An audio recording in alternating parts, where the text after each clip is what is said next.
positivity in and of itself is not helpful. And not only is it not helpful, it will often create a pushback from our lived experience because that's real for us.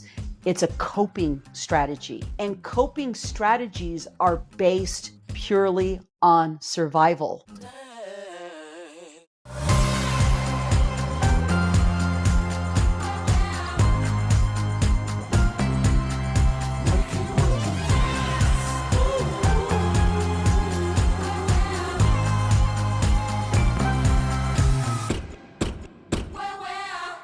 So when we get into this place of the positivity and to the extreme of toxic positivity, it is actually it's a form of saying to yourself, "Oh, that doesn't matter. That is unimportant. That's not real. That's undesirable. I'm just going to ignore it and kind of come over here." And it makes me think about like being having little children. If you have a kiddo who's saying, "Oh, I hurt myself," and they're crying, and they're like, "Yeah, wait a minute, just a minute, I'm over here busy, I'll get to it." That little kid is going to scream louder and louder and louder because we're designed to get our needs met. And our adult selves, even though we're adults and we're in big bodies, the part of us that holds the trauma, the experiences that are related to our survival patterns, are very much like younger versions of ourselves. And we're going to scream and cry and yell until that part of us is actually tended to. Hmm.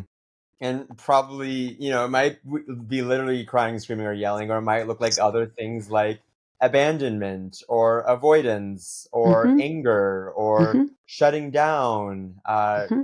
acting on compulsions. There's so many different ways. I know even for like myself, like I will be some version of all of those Mm-hmm. usually. And it's more, I think for me, even, I guess for me, I'm just thinking about this just in terms of what I'm experiencing right now, because I think I'm in a very similar place maybe to where you were when you were my age.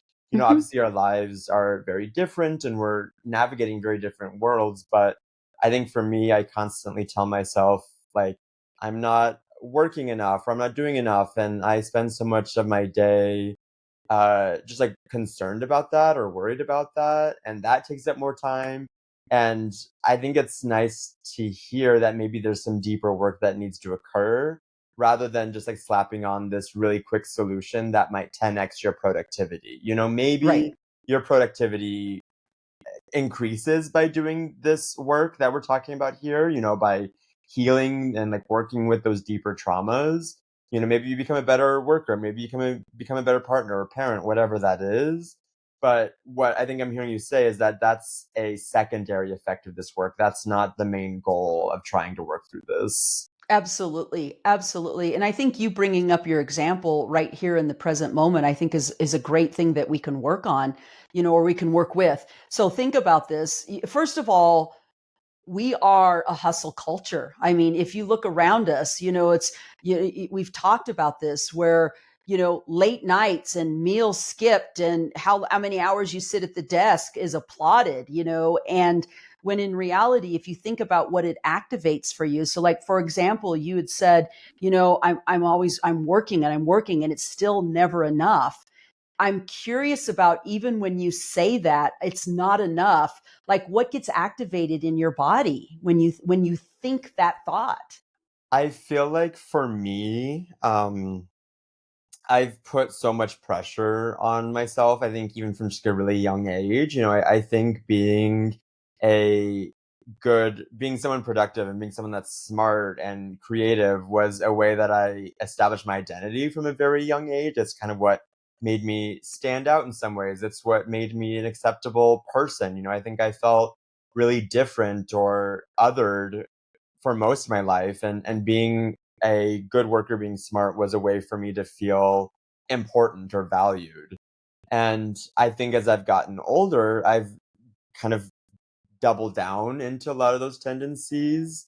And as I've gotten older, I think I've started to realize that there are going to be moments where I'm not as productive as I'd like to be, or there are going to be moments where I'm not performing as well as I'd like to be, or my output isn't as great, or I'm being surpassed by people that are my age. I mean, that comes up for me all the time. And I think for me, it's like this like deep fear that lives maybe like in my chest that I'm just gonna be a failure, and then that's, my good grades are gonna kind of run out. I think that comes up for me quite a bit. And so then my response to that is actually to double down and work even harder. I want to have that fancy job. I want to have that really cool project. I want to have the money, whatever that is. And I think I just keep telling myself that the harder I bear down into the work, it'll eventually come, and then life will be easier. Like then life can begin, then I can relax.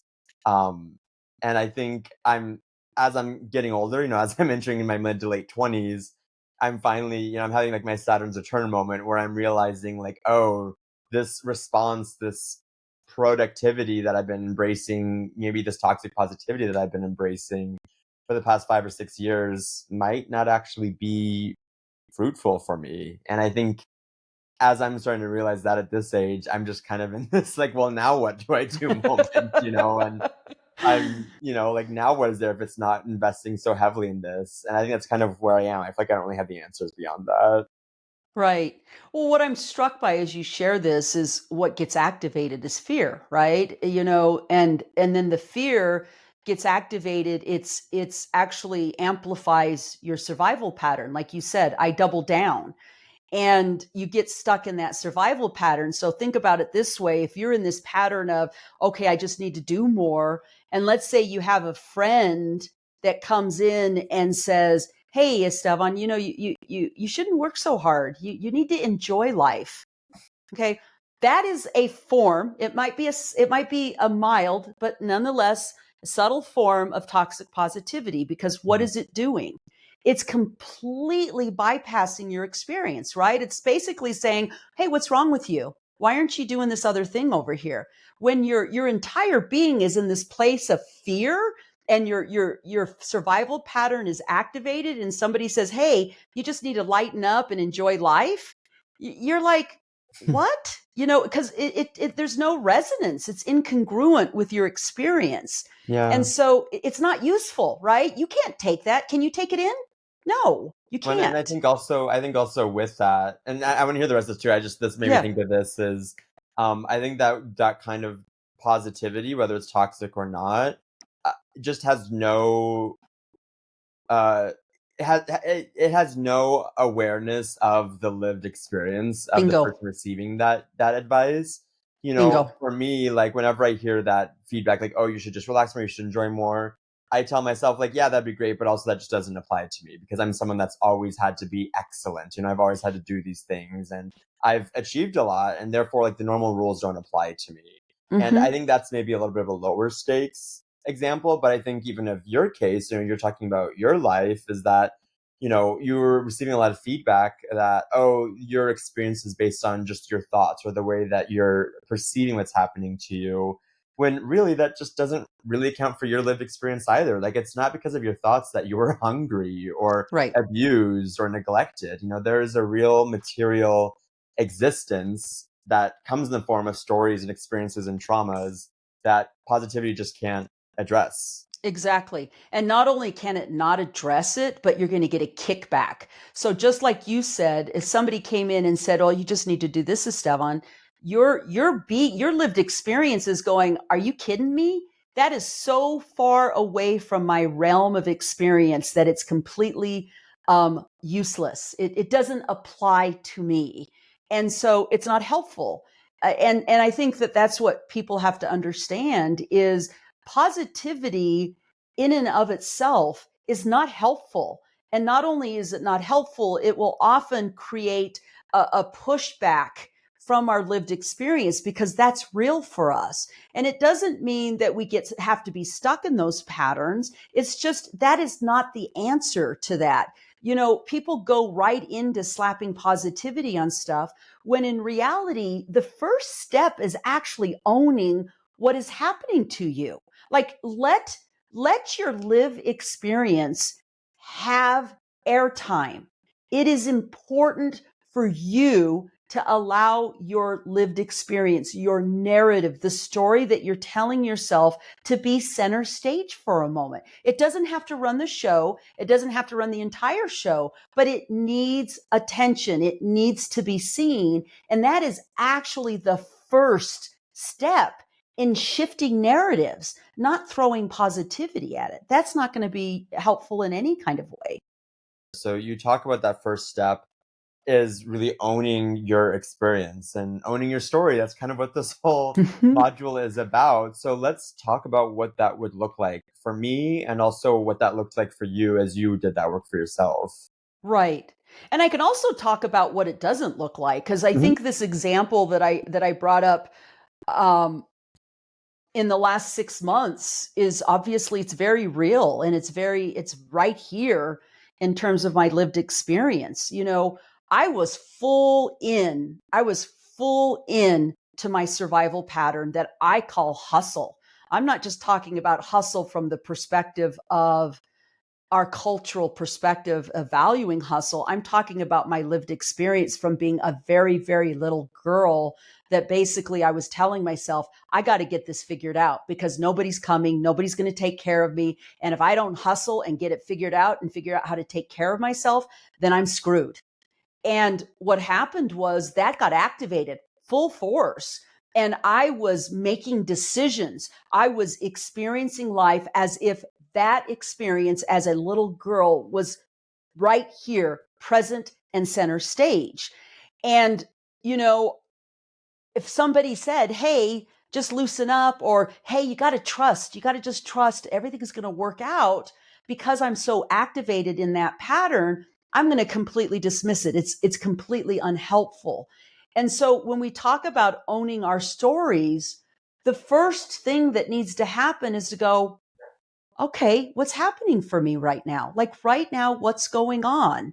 Okay, what's going on is I am terrified that I'm not going to be okay. Well, okay, well, what does that mean exactly? Well, I'm scared. I'm scared I'm going to fail. Okay, well, what does that mean? So let's say you fail. What does that mean? Well, if I fail, then, people are going to judge me, or I'm not going to be able to make the money that I need to make. And okay, what if that happens? Then I recognize pretty quickly that I slip into a very old narrative of I'm hungry and I may not have a place to live. And so if I'm slapping something on it like, oh, you just got to change your thoughts, I completely miss all of this. And this is the thing that's running the show. This Mhm. is the thing that has power for me in this moment. And so turning toward it with compassion and not judgment. And so what does that look like? Having compassion for this is, well, of course you would be scared about this. Look at your lived experience. You have trauma around this. It makes sense that you're in this place of fear. And so you acknowledge it, you validate it, you have compassion toward it, and you own it. This is my narrative about this. Okay? And so you allow it to have some existence in your space. Then what you can do with that, that's your starting point. Then what you can do with that is you can ask yourself, okay, is my current lived experience actually lining up with my past experience? So when I did that, because I was in full force, urgent anxiety, holy crap, I'm going to be living, under a bridge in a box in Denver. When I finally turned toward my story and I went, okay, it makes complete sense that I have anxiety around this. I have a lot of trauma around this. But when I look at what's present for me today, is like, okay, I'm not making zero money. I made money. I paid my bills. I have food. I can still buy food. I can make my mortgage. I can buy gas for my car. None of what was true as a little girl is true now. So, okay, then I look at that and go, all right. So the narrative that I had was there's not enough. And not only is there enough, my survival is threatened by that. That's not true in this moment. So then how can I shift that narrative? Okay, that narrative is I do have enough. I'd like to have more because there are things I want, but I have enough right now. And so then when I do is I go, okay, right now in this moment, I have enough. So I take it in. what does it actually feel like to have enough? So what I'm trying to do is I'm trying to retrain my nervous system, because when my nervous system gets activated, it's in the old story. And the old story isn't true today. And so I take that in as, okay, I have enough. I do have enough. And I take that in and I try to get my nervous system to recalibrate around, what does it feel like to have enough? Okay, I get that. And then I think about, well, what would I feel if what would be the emotions that I would have if I truly experienced having enough? And so that is the step away from the old narrative into a rewritten narrative. But you have to start with acknowledging and taking on the original story. Is that Mm, helpful? of course, yeah. I'm just trying to wrap my mind around all that. I mean, it sounds like, first of all, it sounds like toxic positivity cannot do any of this. Like it's No. just such a irrelevant solution that feels like it's so pervasive now. And I feel like the more we talk about it, the more and more convinced I am that it's not useful for us.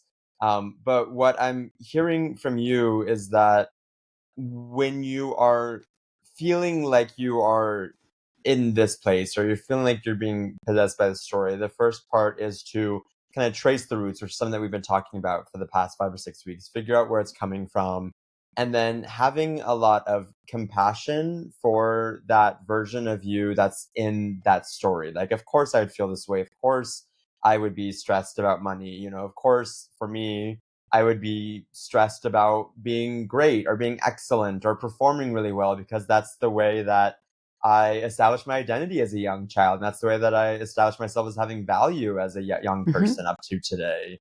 Mm-hmm. And once you're able to free yourself a little bit from those feelings, then the next step is letting your body be curious about what it would be like to be living another's life, and then actually letting those feelings come into your nervous system, and kind of letting your nervous system experience those before you go into a place of rewriting your actual lived experience to match those feelings. Exactly. Exactly. I feel like I'm just now starting to really get clarity on where these impulses of mine come from, where these fears of mine come from, why they emerged in me, like where they come from. We've been talking about this, that they came probably from, the way I was raised, and I'm sure my identity was a really big part of that too. Being brown and queer in a white world, like that was an important defense mechanism for me. We've also been talking about how a lot of these stories are very intergenerational, that I was Mhm. living a lot of the same way that, you have been experiencing the world, and maybe your dad had been experiencing the world. So if I've started to like trace out this story for myself, I'm wondering like what I can do, what the listeners can do to be able to start moving forward, especially when we're living in a world surrounded by this toxic positivity. Absolutely. Absolutely. I think first and foremost, Esteban, there's this saying that the road to hell is paved with good intentions. And in some ways, the people that are around us, our loved ones, our friends, our colleagues, they're intending good. They really are. They want the best for us. And sometimes they do it naively. And so if you have a friend or a colleague who is giving you toxic positivity or any, or flimsy positivity as a form of support, it is perfectly reasonable for you to say in a very kind way, "Hey, I know that you're really rooting for me here, and you're doing your best to support me, and um, telling me just to think positively isn't helpful. So instead, what I would like you to do is to actually just to acknowledge my struggle right now, just to acknowledge and actually see me, like what's happening." So in that regard, you're advocating for yourself, and you're stopping our tendency, because when we are operating from a place of toxic positivity, not only are we wanting to take the pain away from somebody else, but quite frankly, there's a little bit of self-preservation in our offering toxic positivity, because We as a society are very, very deeply uncomfortable with discomfort.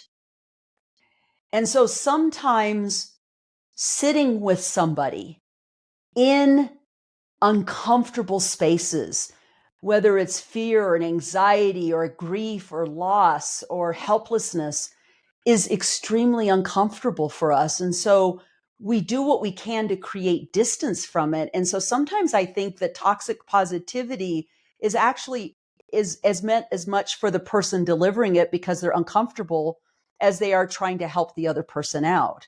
Hmm. And so, it's important for you to advocate for yourself.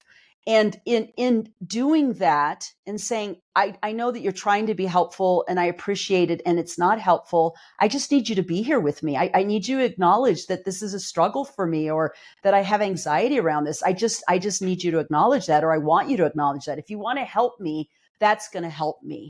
And so I think that's really important. After that, again, I think it's really important to slow down, recognize your impulse to do something, recognize that impulse to do something is an adaptation. It's a coping strategy. And coping strategies are based purely on survival. And so coping strategies are coming from a reactive place. They're coming from a place of survival. And so they're not coming from our most authentic, empowered, values-driven self.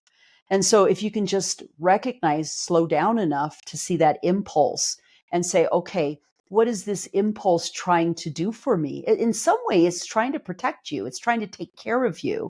To be able to recognize that, have gratitude for it. It got you here. You got to think about that.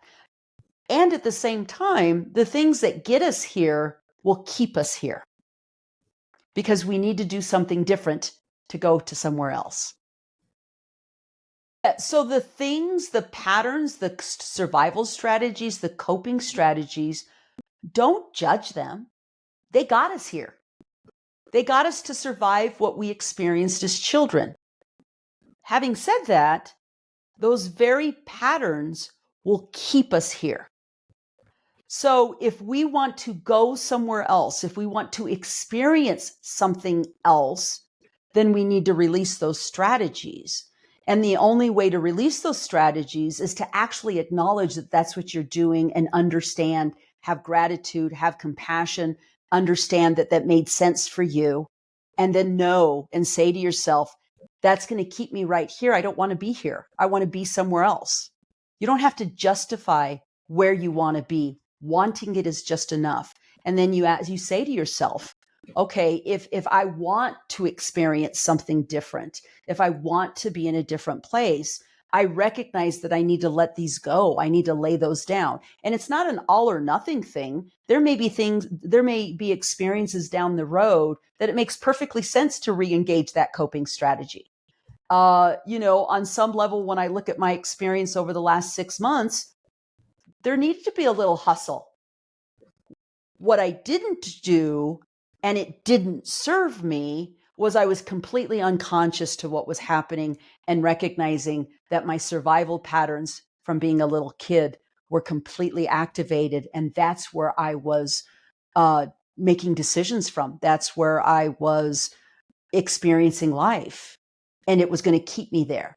So in order to change that, I wanted to create distance and go, oh, okay, I know what I'm doing. I've got these old patterns activated.